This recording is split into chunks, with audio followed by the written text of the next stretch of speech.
welcome to this edition of the 6 p.m. primetime newscast on Equinoxe Television, live from our headquarters in Cameroon's economic capital, Douala. My name is Babla Jonathan.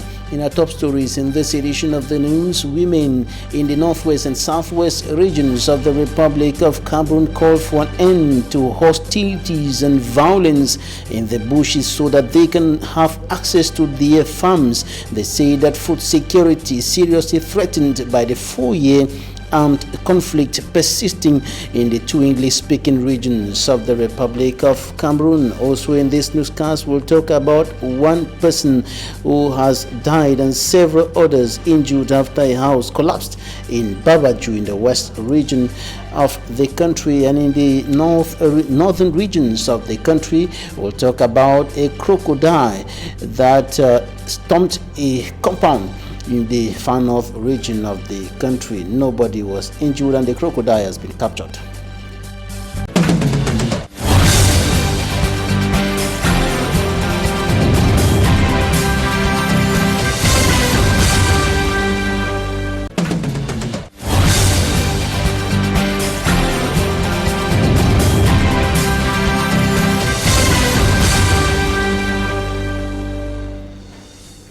Thanks, ladies and gentlemen, for staying with us in this edition of the news on Equinoxe Television. We begin this newscast in Fumban in the Nun Division, West region of the Republic of Cameroon, where there is a risk of violent confrontations in the town of Fumban. Some inhabitants of the area took to the streets protesting against what they consider as abuse of power by the senior divisional officer of the Nun Division, who is said to have detained the mayor of Fumban, Tomaino Ndamjoya, in his office for several hours. According to witness accounts, one of the persons who are training the municipal police agents in the town of Fumban was arrested and was being interrogated at the prefect's office, and the mayor went there to intervene and was also detained for several hours, which provoked the anger of the population, who took to the streets manifesting and protesting against what they qualify as abuse of power by the senior divisional officer of the Nun Division. Now to the northwest region of the Republic of Cameroon, women are calling for an end to hostilities, to violence, to gun battles in the bushes so that they can have access to their farms. They say that food security in those two regions, and by extension the whole republic, is seriously threatened by the 4-year-long armed conflict. Details in this report. In the northwest and southwest regions of Cameroon, where 70% of the population depend on agriculture for livelihood, the armed conflict has maintained rural food production on a decrease, according to the Food and Agricultural Organization FAO. Women and the girl child, the backbone of rural food production, have been killed, displaced, or hindered from going to their farms by the conflict. One of those areas hit by the situation is Donga-Mantum Division, northwest region of Cameroon. We are grateful that despite the double context of the prolonged crisis and the COVID-19 health challenges, women have showcased actually how much they are able to do in terms of food security. Have also used the opportunity to encourage women that as they go around doing the agriculture, they should know that the whole issue of climate change is a very big reality, and therefore things like protection of water catchment, a more careful way of planting, especially environmentally friendly trees, should be encouraged. Rural women from Noa, Ndu, Ako and Messager gathered in Cambe to exchange and showcase their ideas on how to survive in a challenging context. If you look behind, you see most of the population have come out, some right from the interior. They don't even have food from their places, and they are happy because they have come and joined their friends They have seen different kinds of produce, different quality of produce, and different quantity of produce. So it will make them now to go back to produce their heels and then to improve on their heels. The rural women have seen that they are not left out as that of the Women's Day. At least this day encourages a rural woman, a poor woman out there, a woman in a typical village down there, to know that she is not left out and she is very important. We know that when we celebrate this day, we'll come out and mass, we'll come out and see other friends and see their output and compare and see whether we too can pick up from somewhere so that our lives will be better. The women asked that confrontations be halted so they can regain access to their farms. There are others that should have been here, but they have not come because of the crisis. So really we'll just encourage them and then tell the people that they should please calm down, come out from bushes so that our own women will also enjoy life and they too will enjoy life. Because as women will be afraid of working farms maybe in the suburbs of their children because of their friends, so we're begging and telling them to come out so that women will be free in farming wherever they are. As mothers of the nation, backbone of rural food production, the women were urged to respect COVID-19 measures in order to stay safe. So that after the farm work, back at home, they will continue to stay resilient to this pandemic that has come and is ravaging even in the rural world where they belong. In its 2017-2020 humanitarian response plan, the Food and Agricultural Organization FAO says $20 million is required to respond to the need of 231,350 crisis-hit farmers through increased crop, vegetable and livestock production. In the same vein, women in Limbe in the southwest region of the Republic of Cameroon have been encouraged to remain strong and determined despite the challenges emanating from the 4-year-long armed conflict and the coronavirus pandemic. Different speakers who took to the rostrum during the celebration of the Rural Women's Day in the Limbe rekindled hope for a better future in the women. Davidson Memo reports. At a time, rural women in the northwest and southwest regions are suffering due to the close to 4 years Anglophone armed conflict, with most of them living in towns and cities as internally displaced persons, IDPs, and recently the coronavirus pandemic. Food shortage in urban and city markets are very visible, provoking price hikes of raw foodstuffs. Without them, we shall not have food in the markets. And it is this very rural woman that they want to relegate behind. Rural women in Limbe could not be indifferent in celebrating this year World Rural Women Day despite the challenges faced daily. Taking place at Livanda village as this year host, Chief Motia Matthias Motia encouraged the rural women, especially the internally displaced. At a time when Cameroon is currently facing challenges brought about by the outbreak of the coronavirus and socio-political crisis ongoing in the northwest and southwest region. Special thanks to our rural women for the sacrifice and commitment despite visible challenges. To the mayor of Limbe 1 municipality, the contribution made by rural women cannot be overemphasized. They are very important in the society. The divisional delegate for women empowerment and the family used the occasion to remind rural women in general of their role in the development of the nation. My dear women, and your contribution to nation building is immeasurable. Free COVID-19 gadgets were distributed to rural women by Honorable Etombi Gladys Ekome, Fako East Constituency Member of Parliament, the councils of Limbe and others. Other activities that characterized the day included singing, march past, playbacks, just to mention but these few. Next year rendezvous shall take place at Bonadikombo Mai 4.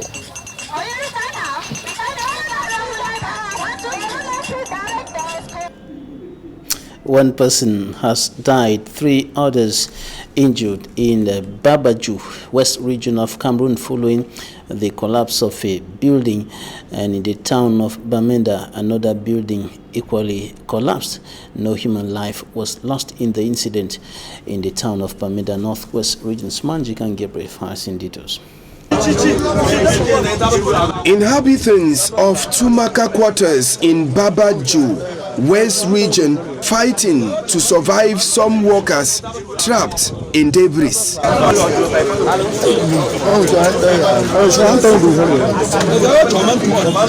The house that collapsed was still under construction, and some of the workers blamed the owner to be the cause of the incident.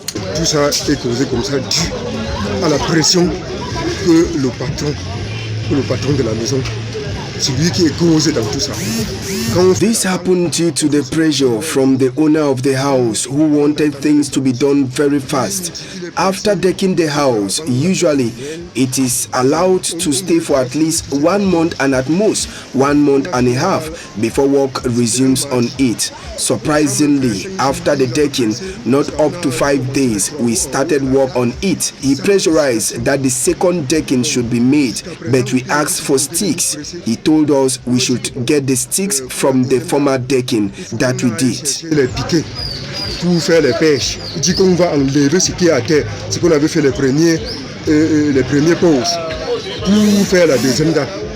C'est quand les gens voulaient enlever que le tram s'est posé. Out of the 4 persons trapped within the debris, 1 man by name Lakpa Jires died after remaining within the debris for at least 3 hours. 3 were survived and presently at the Bafusam Regional Hospital receiving treatment. It was the Army Rescue Unit that came to take away the lifeless body of Lekpa Jires.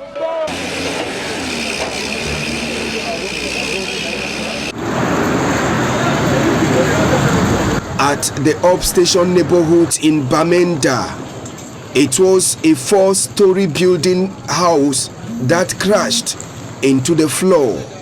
The building, which was still under construction, it's worth about 100 millions. Witnesses say it collapsed due to the poor quality work done by the contractors. A crocodile sends shock waves down the spines of inhabitants of the north region of the Republic of Cameroon. The inhabitants of Kankaru neighborhood saw the crocodile storming a compound in that part of the country, and the people had to escape because of the fact that the crocodile went wild and was threatening to attack some of the inhabitants. However, the crocodile was later captured by Coast Guards. Panic grips the population of Kamkarun Garwa, north region of Cameroon, after a live crocodile was discovered in a compound. While trying to take my bath at about 9 p.m., I saw something that looked like a snake in front of the toilet. I could not tell what exactly it was because I could not see the head. I immediately rushed back into the house. I told my sister about it and she suspected it was a cat. The next day, we saw a crocodile inside the flowers in the compound. Officers of the Ministry of Forestry and Wildlife immediately rushed to the scene after being notified by the population. The forest guards applied techniques that helped them capture the over 2-meter-long crocodile without anyone getting hurt. The forest guards said the crocodile did not escape from the zoo. Due to its untamed nature, it will be risky for them to take it to the zoo because it can kill the other crocodiles. Overwhelmed by the brilliant techniques used to capture the live crocodile, residents of Kamkaru escorted the vehicle, singing praises for a job well done.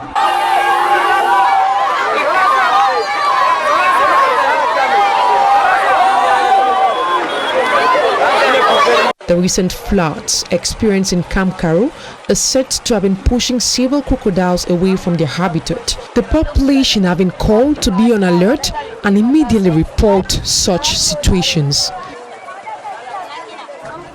The population expressed satisfaction after the crocodile was captured by forest guards in that part of the north region of the Republic of Cameroon to Wei village, Boya, southwest region of Cameroon. The inhabitants have been encouraged to work hard for the development of their locality despite the unstable socio-political and security climate reigning there. They were urged to be builders of the nation during the coronation of their traditional ruler. Davidson Mimo reports.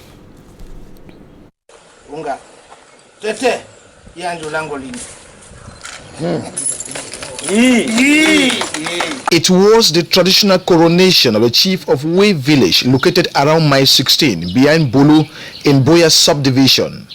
As tradition of the Fako people demands, after the enthronement of a chief from the royal family, followed by a prefectorial order signed by the senior divisional officer recognizing the chief, it is a place of the chiefs within the subdivision and neighboring villages to officially coronate the chief, welcoming him into their ranks. What we have done today is we coronate our chief by our tradition. For a minimum of 7 days, the chief of Wei shall stay in this small hut called Ngomba House, where he shall be spiritually fortified by their ancestors to lead the people of Wei. Chief Stephen Lyonga says his immediate priority is to reassemble the people of Wei who are scattered within other villages, towns and at the diaspora.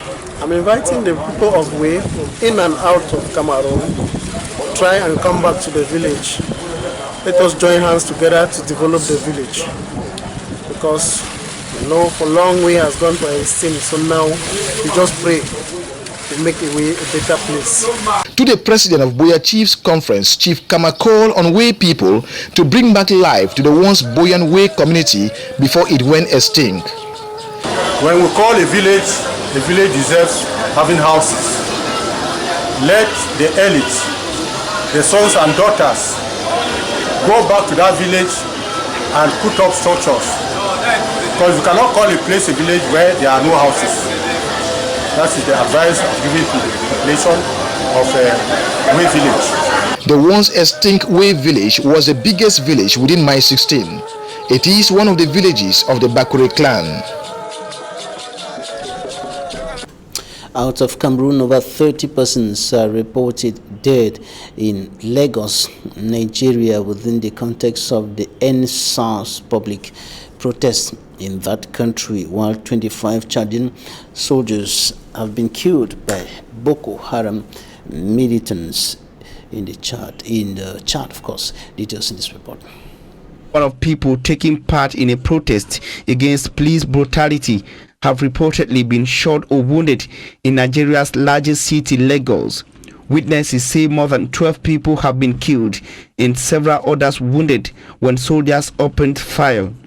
Amnesty International also says it has credible reports of deaths, even though the state governor Babajide Sanu-Olu denies fatalities and says only about some 25 people have been wounded.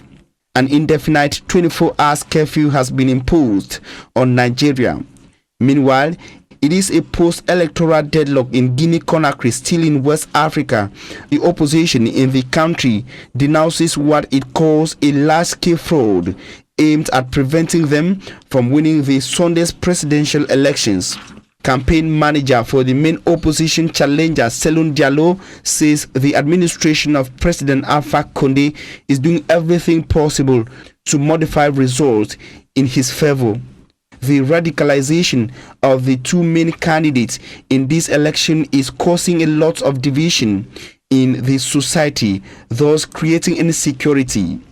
In this chaotic atmosphere, what takes a fatal blow is democracy and the hope for the people to live in peace.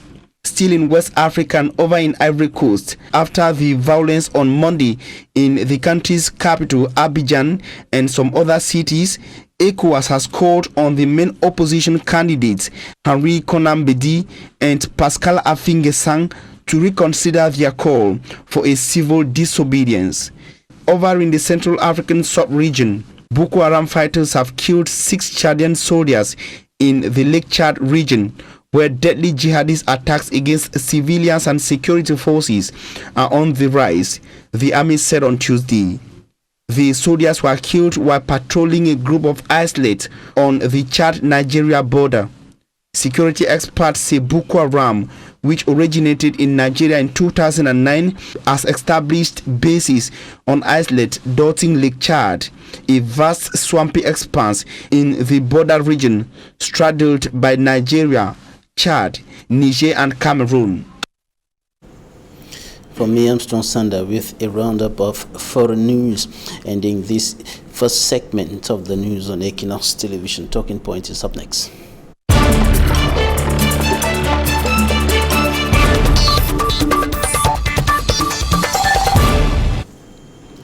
Thank you for staying with us in Talking Points. Dr. Nick Ngwanyam, educationist, politician, joining us today. You're welcome, Doctor. Thank you. It's a pleasure to be with us again today. All right, we'll begin in the Fuman, in the west region of the Republic of Cameroon. A senior divisional officer reportedly detains a mayor for hours in his office. What do you think about such an incident, qualified by the people who went protesting today as abuse of power? Well, we don't have all the elements, but it's rather very unfortunate that an SDO should be detaining someone in his office. I think that's pushing a little bit too far. You know, it is this bad governance that has created most of the problems in Cameroon. If you're talking of the Anglophone problem today, or the West Cameroon, East Cameroon problem today, is because of these kinds of attitudes where people just do whatever they want and kick people around, and I think that's very unfortunate.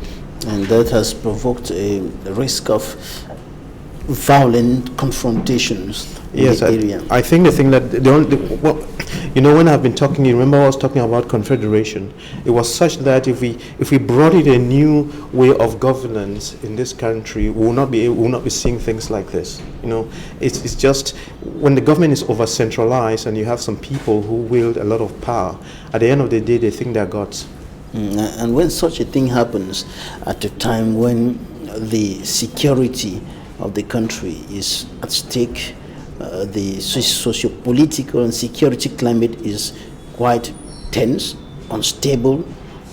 What can be the outcome of such an attitude, such an action by the administrative authority? You know, we're talking here of someone who I mean, we have seen incidences of these. You know, you remember when they were sharing buckets, how there were some of them who were insulting chiefs and so on. We are talking of some people who put themselves above the people they are looking after, so to speak. You know, a leader is not someone who breathes down people's throats. You're just there to help people get on. Even if you are a representative of the head of state, that doesn't make you a god. You know, when people are representatives of heads of state in third world countries, they think that they become demigods or something like that, and that's where the problem lies. There is a total lack of emotional intelligence, and that's what is creating a lot of this havoc over the nation. There seems to be some sort of confusion as far as leadership and being a leader, that is being a leader and being a servant. Yes, actually what you are saying is that we mix up two things. The attitude of a boss and the attitude of a leader. You know, what we need is proper leadership, not bossy stuff. And a lot of people get away with the fact that when you are the boss, you fuel your ego by kicking people around, pushing people around. That makes you feel good. But a real leader is someone who walks with the people, hand in hand with the people, and helps people to get somewhere. It's not by kicking people around that makes you important. And as far as administrators in particular are concerned, they are expected to serve the people. They are expected to be servants. No, in Cameroon they are not servants, they are masters. And that's why we're having a lot of problems. Until we get to that point where they become servants and know what a servant leadership is all about, know what it means to serve, then we'll always have issues like this. And I think really, you know, Enam was put there by the colonial masters, so to speak, to help them to govern their territories. But they gave them a mindset of maintaining law and order or whatever. But they have never really worked in the interest of the people. It's always in the interest of I don't know who. But really, they have never been servants.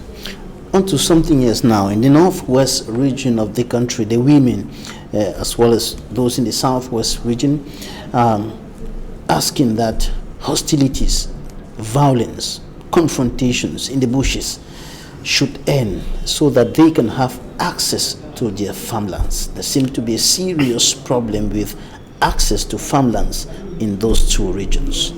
Yes, I think it makes sense for them to ask that peace should return so they can go work peacefully in their farms. We've been going through a lot of trauma for 4 years now, and people can't stay in their homes. Children couldn't go to school. We couldn't go to churches. You couldn't go to the markets. You couldn't go out every day. And people have run away from the hinterland and come to the cities and have abandoned their farms and their homes, and everything is just abandoned. And I think 4 years afterwards, it makes sense for people to say, hey, look, we need to we need to be growing our food, we need to start looking after ourselves and so on. So it's important that everybody should look at this and try to see how we can solve it. The women are crying, and it's up to the government and the people who are also fighting for something out there to look for a way out of this mess. And there is this question: how can rural women in particular, who depend much on their farms, how can they survive without their farms? It becomes quite difficult for them. Yes, it's not just the rural women. Don't forget that the rural women, whatever they do, they help us in the cities and to buy that food and live on. And food is a basic necessity. So we are saying that if we don't help these women and help everyone else to go back to that production basins, we are going to be facing some challenges, and we'll keep feeding on Chinese rice, which is not the best thing to do. And the impact is already being felt in other parts of the country, with all the production of agricultural or farm produce that used to come from the other side of the Mungo, but which are no longer forthcoming in the quantities that were coming before because of the crisis. I know because the prices of plantains have soared, and the bâton de manioc has gone up, cassava has gone up, maize has gone up, everything has gone up, and so we need to address that very, very quickly, because if we don't, we'll make a bad situation worse. Even before I came to the studio, I was thinking about this, and if you see, for instance, what is happening to fish, I think we should learn to grow our own fish and stop all this importation of fish. We are actually killing ourselves. So as the war is coming to an end, so to speak, and people are going back to do their businesses and whatever, let's hope that the peace returns and that we should learn new techniques, grow our food, do the things that we need. You see, there's a lot of violence all over, and when there is no food, that violence is going to be made worse.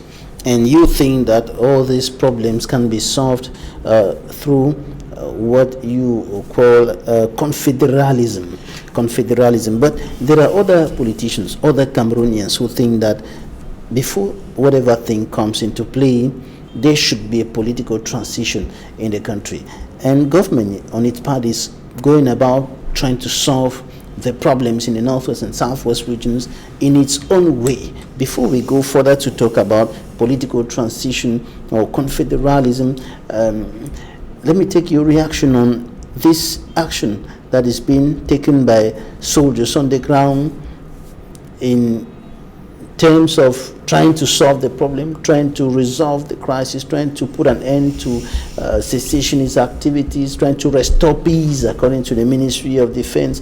Recently, there was a separatist fighter, or better still, a separatist general who was killed in the southwest region and presented to the public in the Kumba.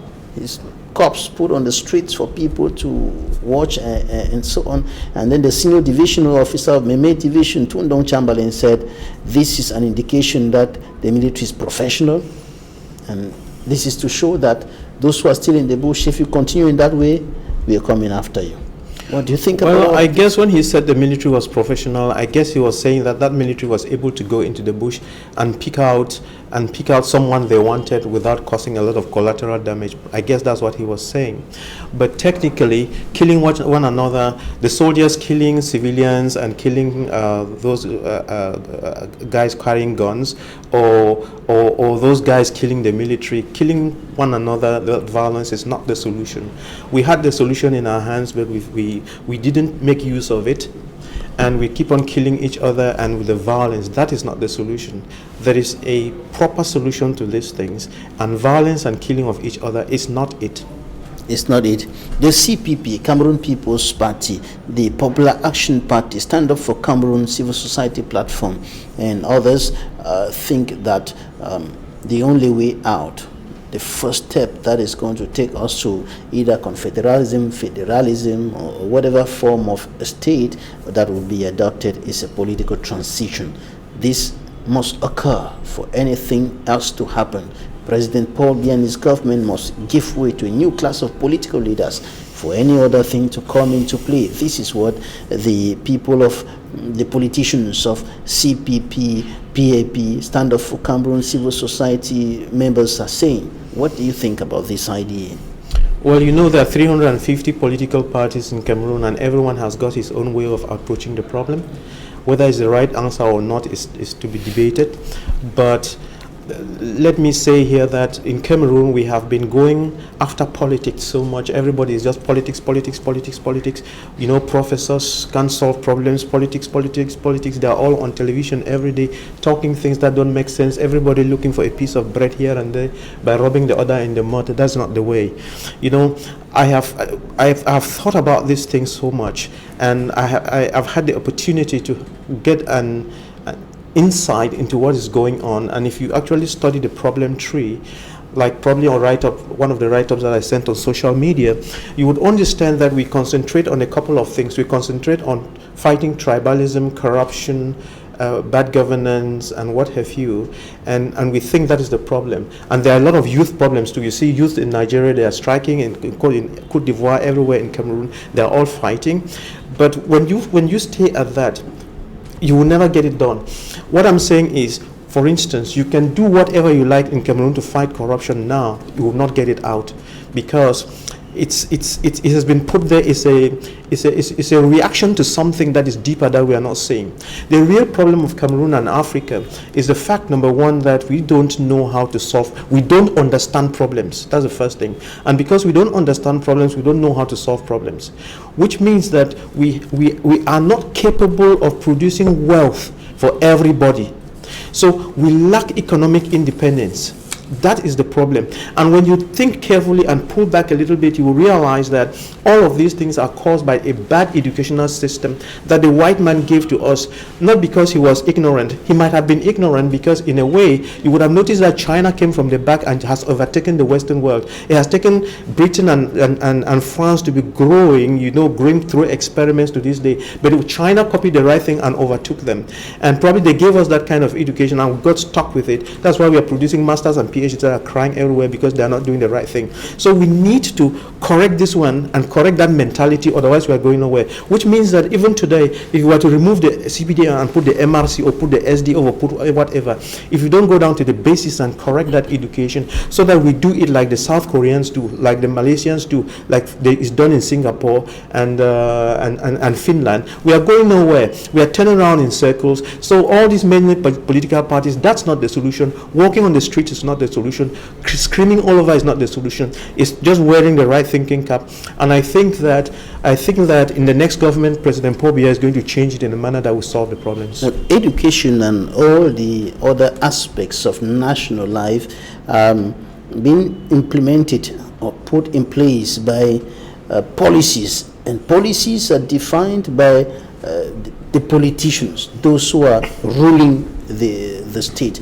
And for policies that will bring a positive change and improvement in national life as a whole to be adopted, to be established, the leaders must be the right leaders. And so this is why the people of the CPP, PAP and so on think that if the right people are not in the right place, the right policies cannot be defined, established and executed for the right result. Yes, but the people of the PPP or whatever, they should first define who is a right leader.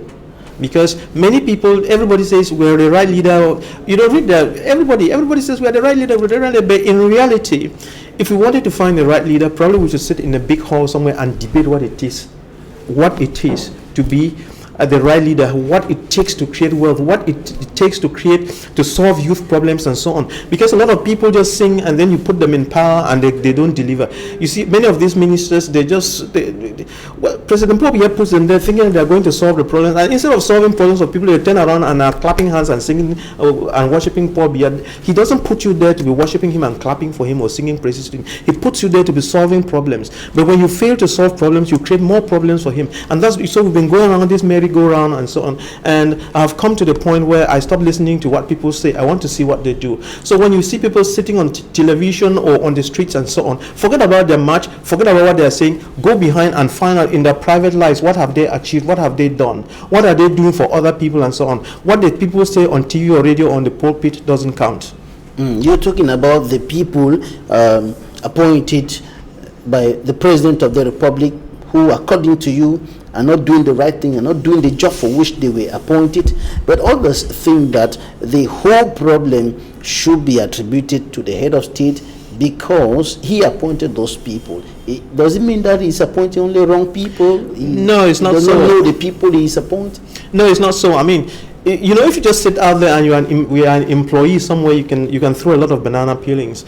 You know, I know how difficult it is to run the stuff because I own an organization, the St. Louis University Institute, and I employ people to do work. I mean, we put people together to do work, and managing human beings is one of the most difficult things. You know, sometimes you would put a secretary there, and the secretary is doing work, and you think it's okay, but before you know, if you turn your back, the secretary is already, you know, messing up everybody and causing a lot of negative energy in the place. So if you're not very watchful, it's not because you put human beings there and they put on a tie and coat. A lot of people are very, very, very deceitful.